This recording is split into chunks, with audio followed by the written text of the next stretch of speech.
I had spent the entire week preparing for my father's retirement party. Not out of excitement, not out of obligation, but because there was still a small, fragile hope inside me. A flickering ember that refused to die, that maybe, just maybe, this would be the night he would finally see me. Not glance past me, not tolerate me, but see me as his daughter, as someone worthy of being loved. I chose my dress carefully. A dark emerald green, the most expensive piece of clothing I had ever owned. The fabric hugged me in all the right places, elegant but understated, like I was trying to whisper, "Notice me," without begging for it. I had my hair done professionally, soft curls pinned back with golden clips. My makeup was light but deliberate, subtle contour to lift my cheekbones, a touch of shimmer on the eyelids, a bold lip that said I mattered. For once, I wanted to look like someone he could be proud of. As I stood in front of the mirror that evening, Archie, my husband, tightened his tie beside me.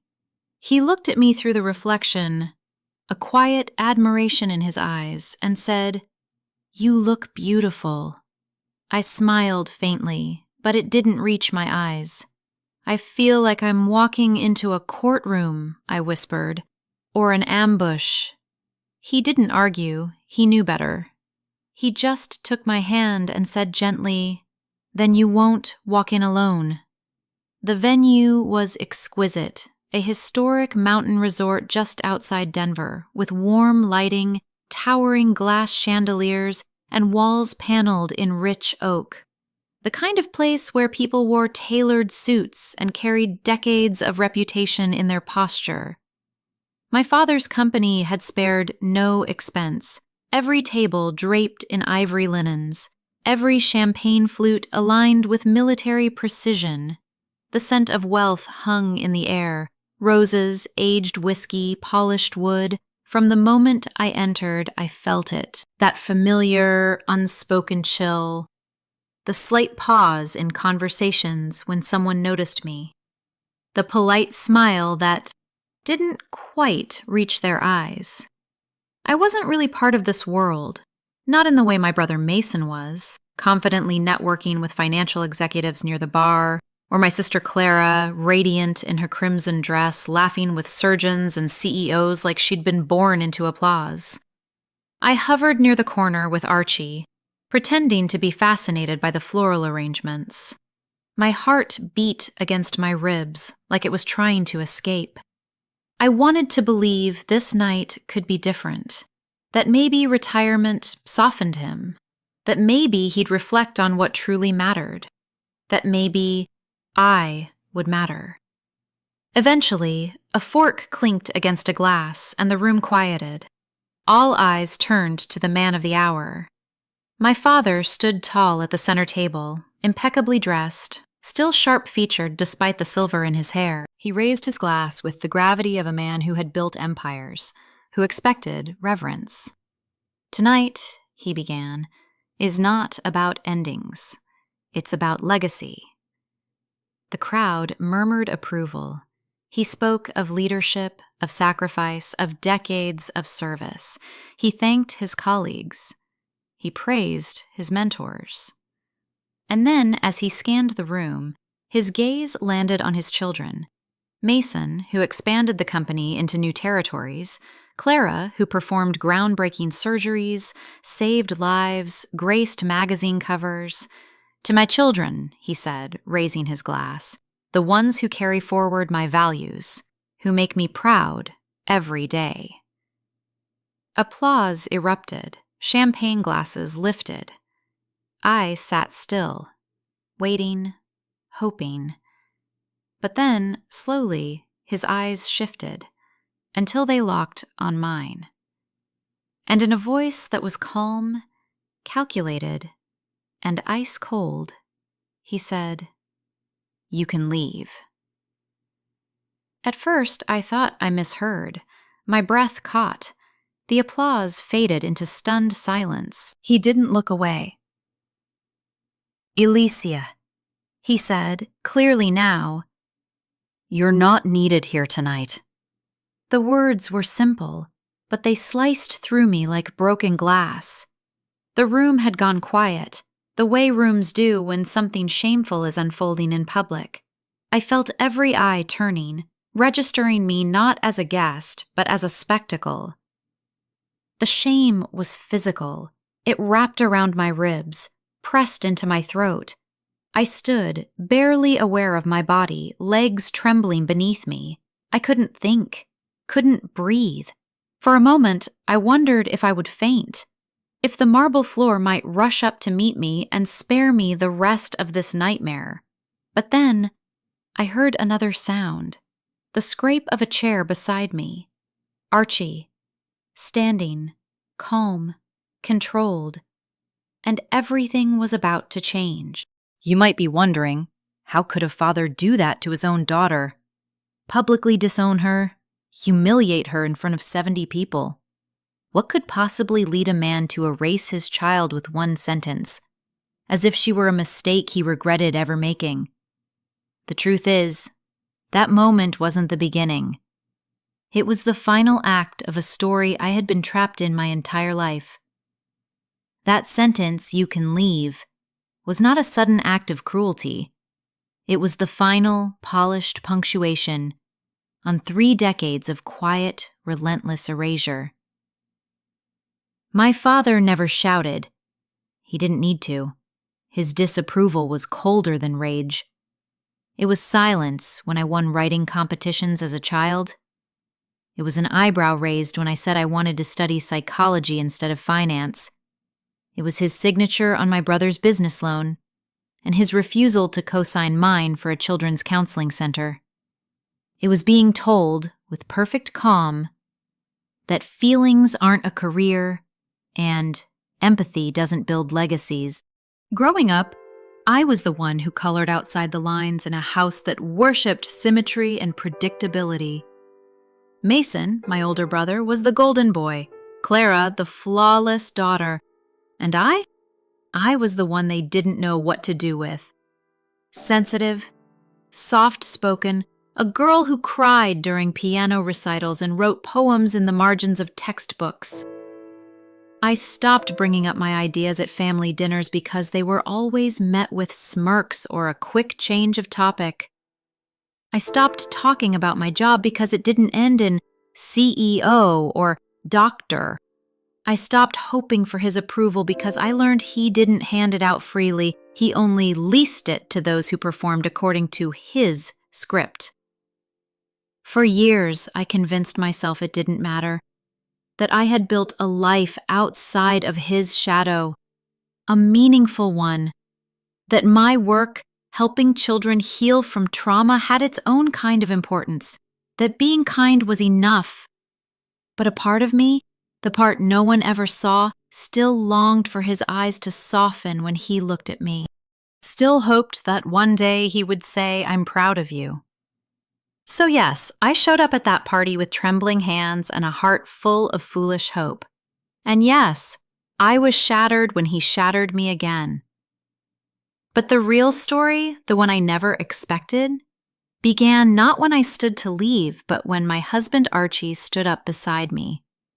I didn't ask him to, I didn't look at him or whisper anything, but something in him must have sensed what I could not say, that I needed someone to draw a line in the sand, that I couldn't keep carrying the silence alone.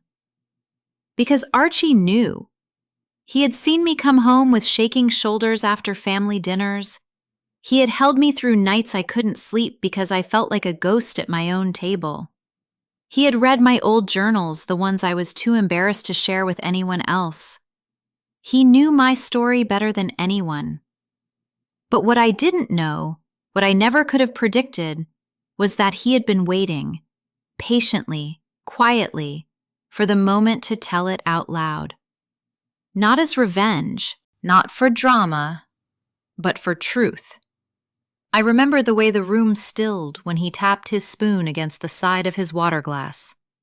It was such a small sound, but it cut through the luxury and laughter like a blade. Every eye turned to him.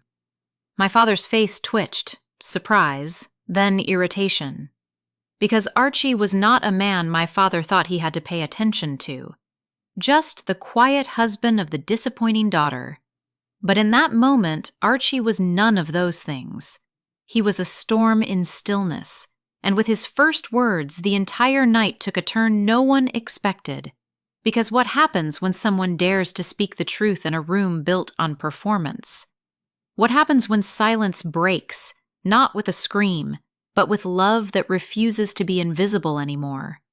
What happened next was something I still struggle to explain. All I can say is this: that moment didn't destroy me, it saved me, because for the first time, someone stood up, not to protect me from my pain, but to name it, out loud, in front of everyone.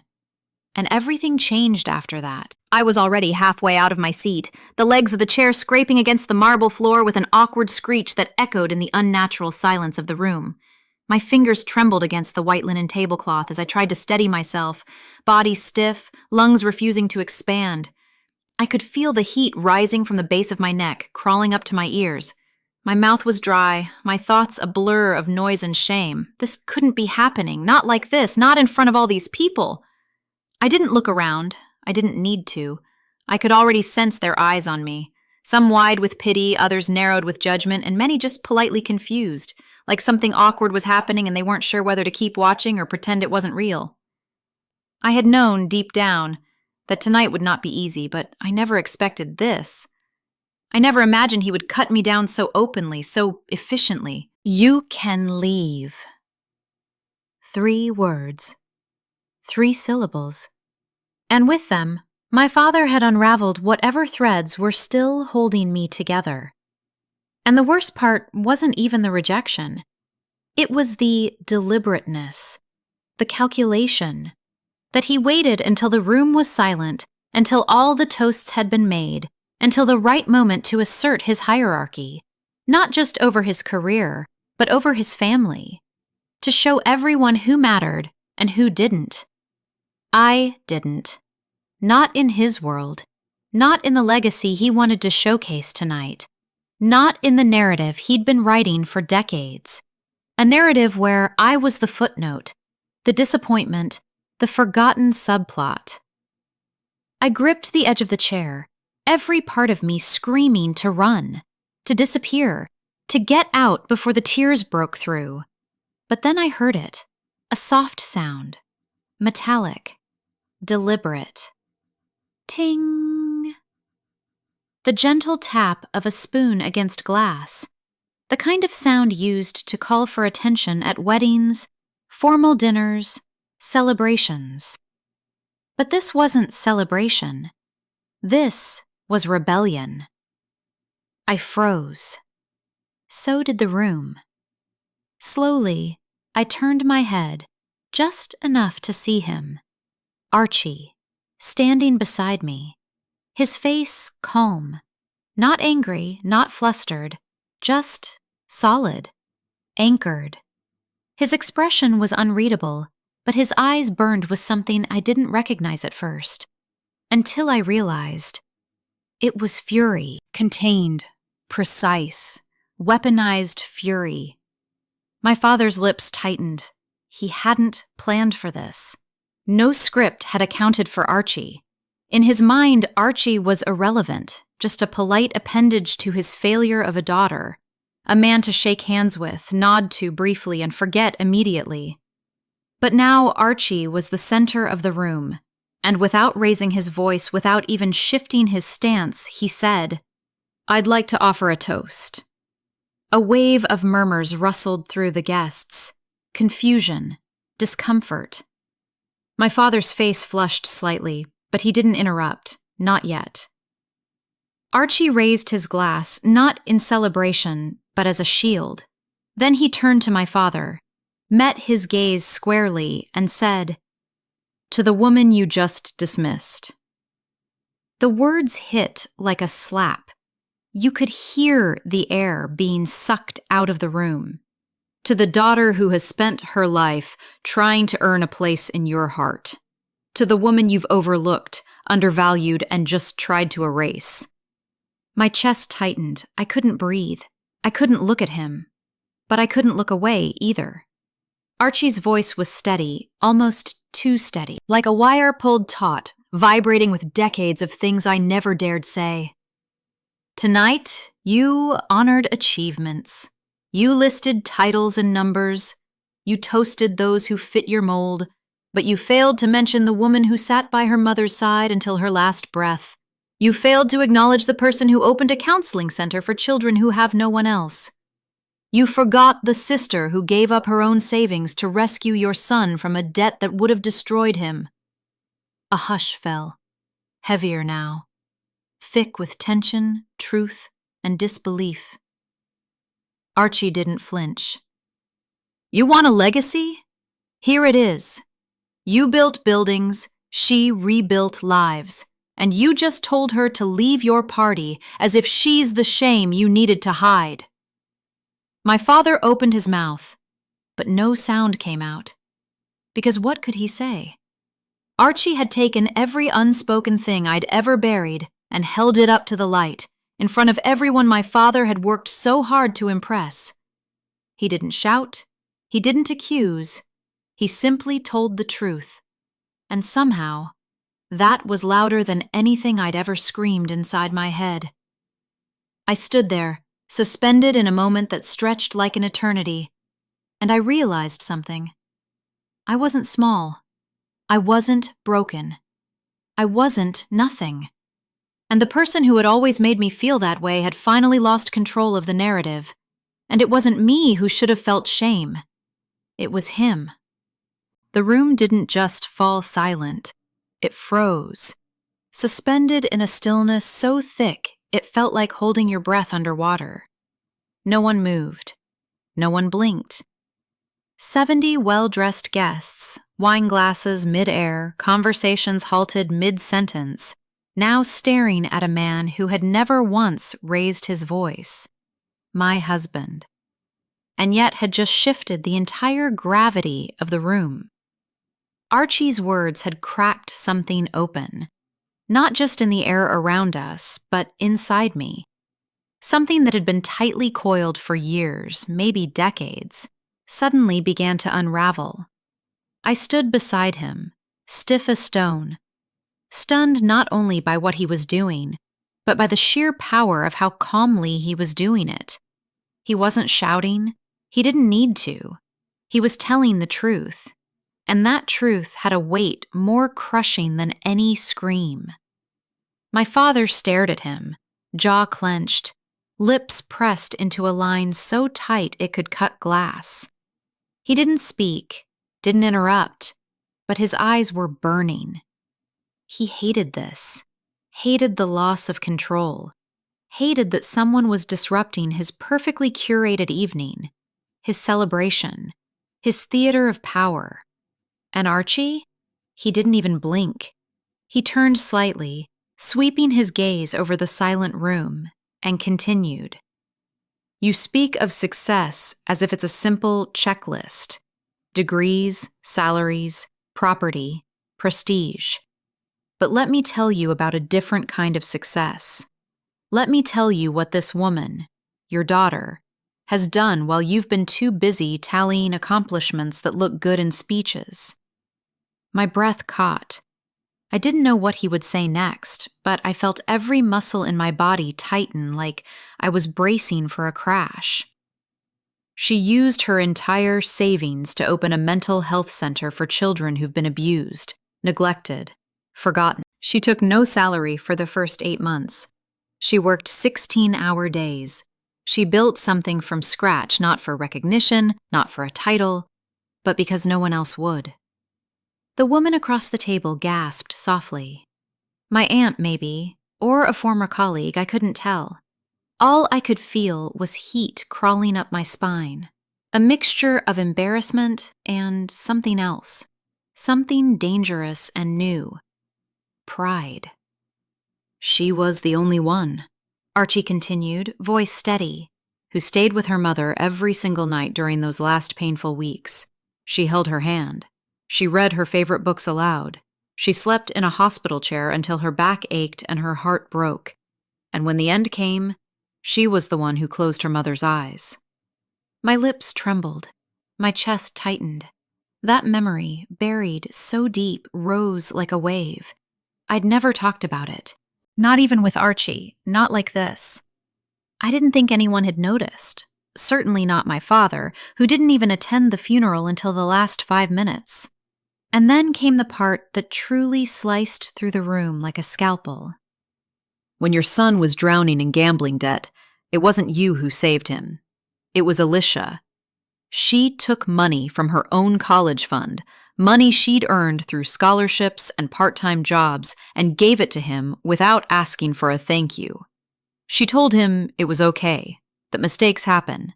She gave him a second chance when you would have thrown him away. Now heads were turning toward Mason, who shifted uncomfortably in his chair, his face pale and tight. That secret had never been spoken aloud. It was the kind of dirty laundry this family never aired. But now it was out, and the air was thick with discomfort. I looked at my father, and for the first time I saw it. Not confusion, not disappointment, but fear. Fear that the mask he wore so flawlessly had finally cracked. That people were seeing him not as the powerful patriarch, but as a man who had failed his daughter in every way that truly mattered. Archie lowered his glass, his voice dropping just slightly. And yet, you pretend she doesn't exist. You erase her in front of everyone, like her life is an inconvenience to your image. The silence that followed wasn't empty. It was full of truth, of shame, of a long overdue reckoning. And I stood there, no longer invisible, no longer afraid, slowly beginning to feel the weight of years of dismissal start to lift. My hands still shook. My heart still raced. But somewhere beneath it all, something had changed. I wasn't alone anymore, and for the first time, I was being seen.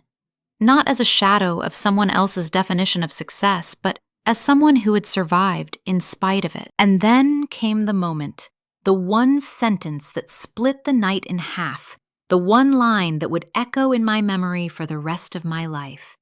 Archie paused, just long enough for the weight of silence to settle again, just long enough for everyone to feel the pressure building in the room, the anticipation crackling like a live wire. He looked straight at my father, and with a voice that was low, measured, and unshakably clear, he asked, "You want to know who truly embodies the values you pretend to care about? You want to know who deserves to carry this family's legacy?" My father's eyes narrowed, his lips tightening as if bracing for impact, but it was already too late. "It's Elysia," Archie said. "The woman you've spent your life overlooking. The one you just tried to erase." There was a sharp intake of breath somewhere across the room, followed by the unmistakable ripple of stunned whispers, shoulders shifting, eyes darting toward me, then back to my father. Archie didn't flinch. His gaze stayed locked on the man who had built an empire on status, appearance, and fear, who ruled his children like a CEO managing assets. "You talk about character," Archie went on, his voice gaining edge. "But character isn't measured in bank statements or accolades. It's measured by how you treat people when no one's watching. And you've spent years treating your daughter like she was invisible, like love was something she had to earn by contorting herself into someone else." My father opened his mouth to speak, but Archie raised a hand, calmly but firmly, stopping him cold. "No," he said. "You've had the microphone long enough. Tonight you gave your version of this family. You told the polished story. You praised the children who made you look good. Now it's my turn to tell the story you buried." His words didn't shout, but they rang through the air like a hammer against glass. "You see, people in this room think they know you. They admire you. They call you a leader, but they don't know the man who refused to pay for his daughter's education, because her degree wasn't in something useful. They don't know the man who skipped his own daughter's wedding because it didn't fit into his vision of a perfect legacy. They don't know the man who told a 12-year-old girl she was a disappointment because she cried after playing one wrong note in her recital. My hands gripped the edge of the table. My legs were trembling. My throat burned. But I couldn't stop listening. I couldn't look away. It was like watching the truth unfold in real time. Truth I had carried alone for years, now finally being spoken into the open air. Archie turned back to the crowd. "You all came here tonight to honor a man's legacy. But legacies aren't built in boardrooms. They're built at home. And the truth is, this man's real legacy is a daughter he tried to silence and shame, and a room full of people who never saw her because he taught them not to." You could hear a pin drop. My father's face was now pale with fury. His jaw clenched so tightly I thought his teeth might crack. But there was nothing he could say, not without making it worse, because Archie wasn't yelling. He wasn't attacking. He was simply exposing. And exposure is something men like my father fear more than anything, because it strips away the illusion, the story they've spent years controlling. Archie lowered his glass slowly, his final words slicing the air with surgical precision. "So if you're looking for the future of this family, if you're wondering who actually has the strength, the heart, and the integrity to carry your name forward, don't look to the titles or the trophies. Look to the woman you told to leave." His hand found mine, warm, unshaking, alive with every ounce of loyalty, love, and fury he had been holding back for years. The moment hung in the air like a held breath, one no one dared release. And in that silence, everything shifted. Eyes that once looked through me now looked at me. The room didn't applaud. It didn't need to. The silence was the applause. It was the sound of truth finally crashing into a space that had only ever echoed with performance. And in that moment, I realized I had never been the shameful one. I had just been too powerful for a father too small to recognize me. I had just been publicly rejected by my father, cut from the narrative of my own family in a room full of witnesses. His voice, calm and deliberate, still echoed in my ears. "You're not needed here tonight." That sentence hadn't just dismissed me from a party. It had erased me from a lifetime of belonging. And for a moment, I truly believed I would crumble. That I would become the girl he always said I was, too sensitive, too dramatic, too unworthy. But then Archie stood. And with each word he spoke, something inside me began to rise. Not quickly, not loudly, but steadily.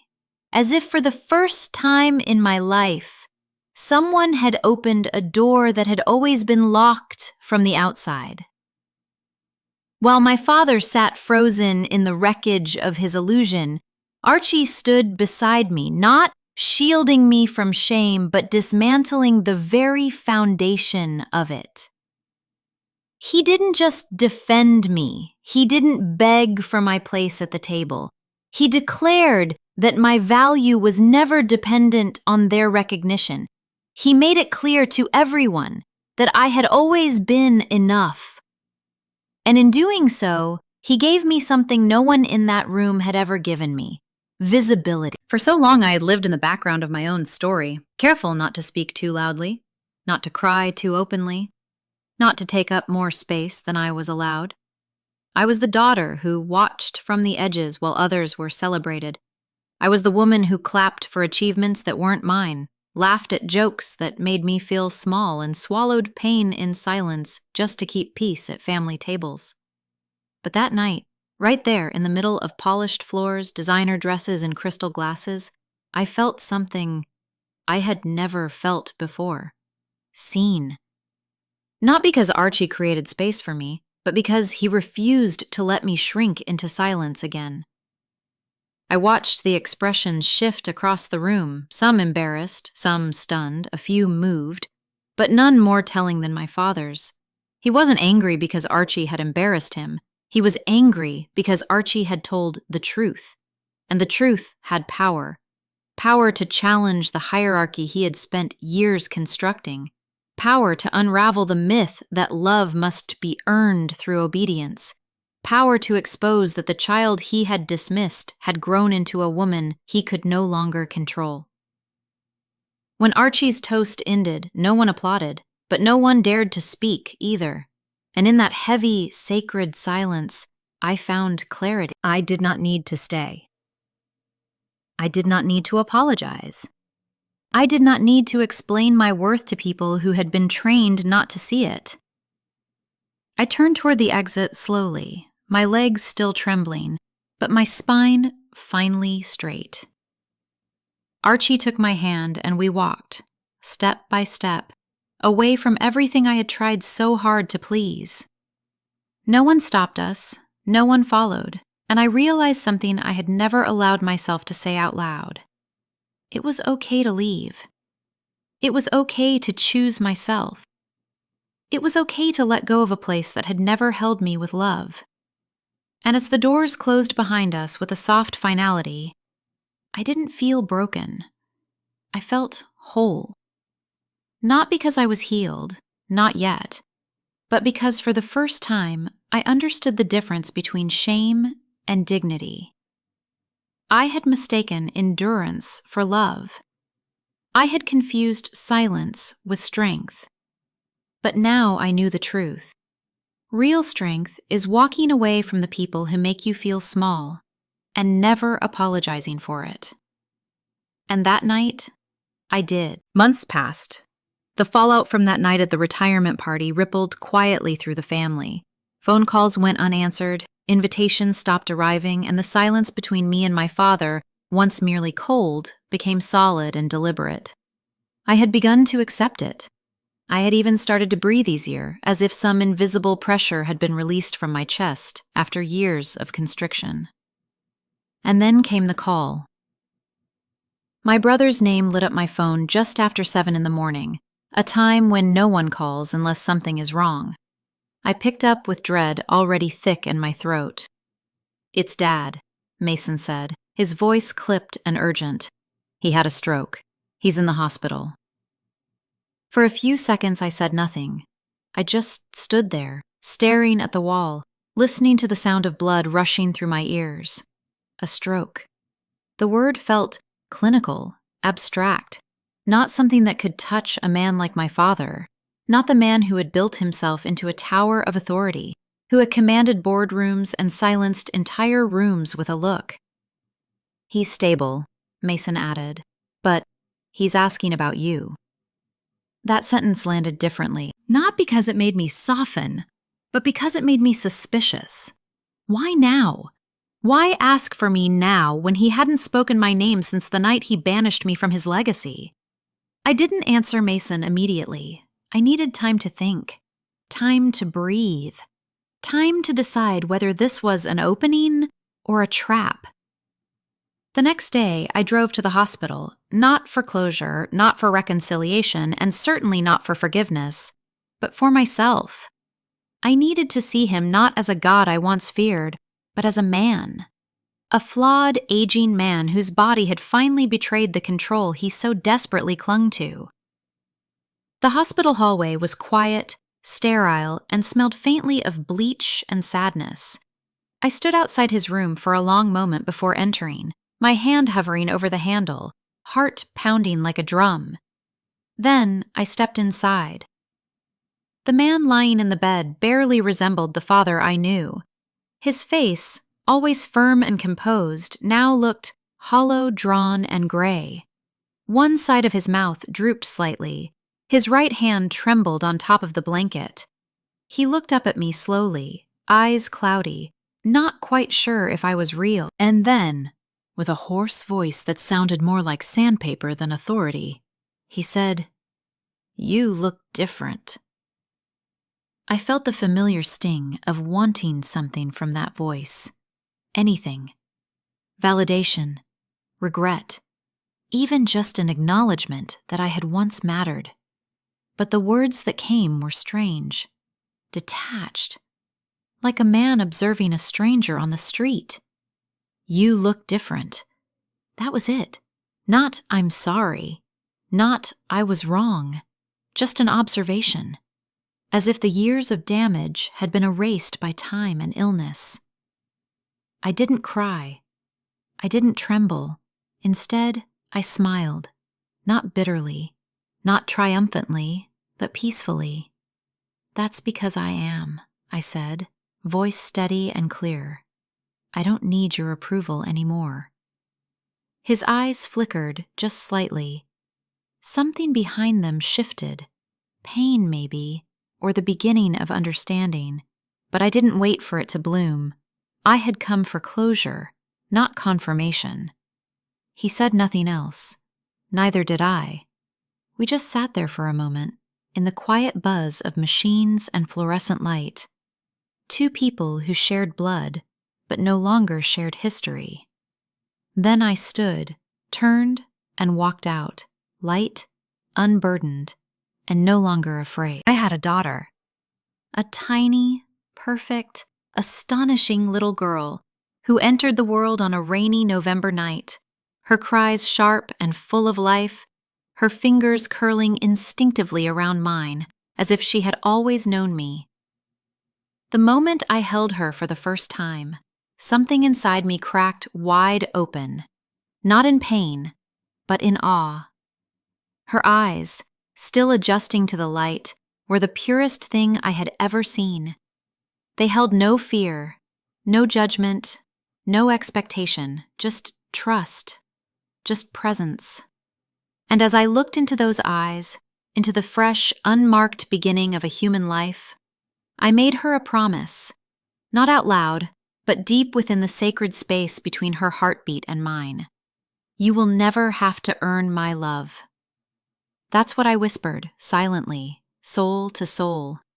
You are already enough, exactly as you are. I didn't realize until that moment how long I had carried the weight of proving myself, how many years I had spent twisting, shrinking, bending into shapes to please people who measured love in achievements. But holding my daughter, I understood something I had never fully grasped until then. I had the power to end the cycle. I had the power to raise her with freedom, not fear, with presence, not pressure, with softness, not silence.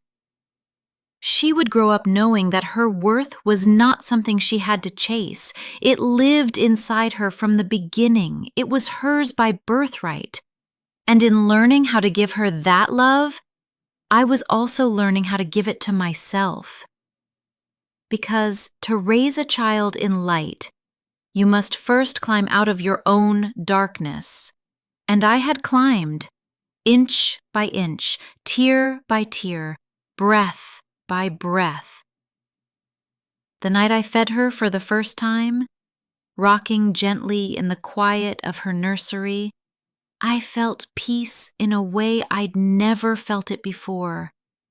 Not as an absence of pain, but as the presence of purpose. I was becoming the mother I had once needed. I wasn't repeating the story, I was rewriting it, gently, firmly, with love that didn't come with terms and conditions, with love that simply existed, like air. And as she drifted off to sleep in my arms, her breath soft against my collarbone, I understood the true power of healing. It doesn't always come with dramatic confrontation or perfect closure. Sometimes it comes in the quiet decision to do things differently, to stop the hurt with you, to break the chain, to start again. And in that nursery, in that rocking chair, with the weight of my daughter's head against my chest, I knew. I had done it. I had ended the legacy of silence. I had chosen tenderness over tradition. And because of that, she would grow up free, loved, whole, not because she fit a mold, but because she didn't need to. Real love should never have to be begged for. It should not be something we barter for with accomplishments or silence or forced smiles. It should not be conditional on how perfectly we perform or how quietly we carry our wounds. True love, unshakable, steady, unconditional, doesn't ask you to shrink, to hide, to become someone you're not, just to be allowed to stay in the room. It sees you in all your fullness, your flaws, your brilliance, your softness, and it stays. If there is one thing I've learned from the pain, from the rejection, from the years of chasing a seat at a table where I was never truly welcome, it's this. You are not obligated to remain where you are merely tolerated. You are not broken because someone else failed to recognize your worth. You are not selfish for wanting to be loved without having to earn it. And if someone, anyone, tries to write you out of their story, if they push you to the margins, if they say with words or silence that you are not enough, then you have every right to put down that book and begin your own. One where you are not the side character. One where you do not disappear when the spotlight shifts. One where your voice matters, your presence is honored, and your love is returned, not demanded as proof of loyalty, but received as a gift. You do not need to carry the legacy of pain forward. You can stop it with you. You can be the one who chooses kindness without needing permission.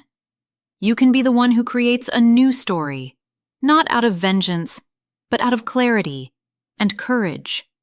A story where your worth is not up for debate. A story where your joy isn't conditional. A story where you are enough, simply because you exist. And if that sounds impossible, remember this. Healing is not a destination.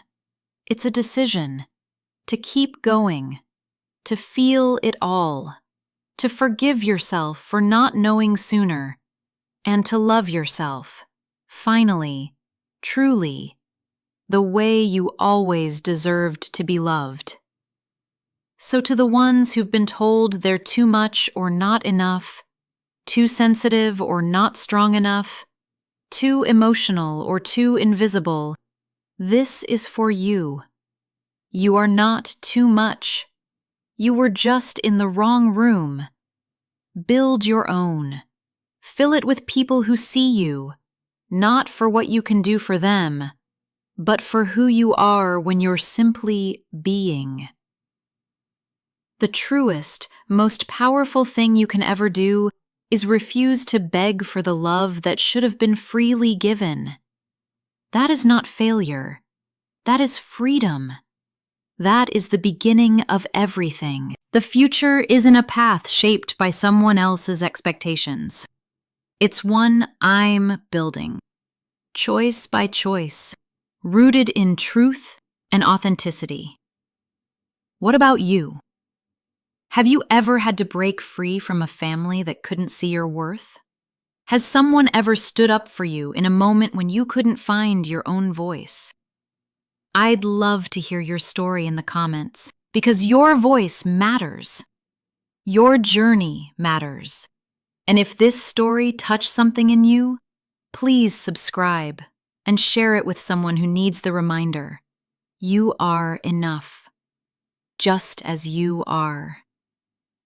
Thank you for walking this journey with me, because sometimes the bravest thing we'll ever do is walk away from what breaks us and take a step toward what finally lets us heal.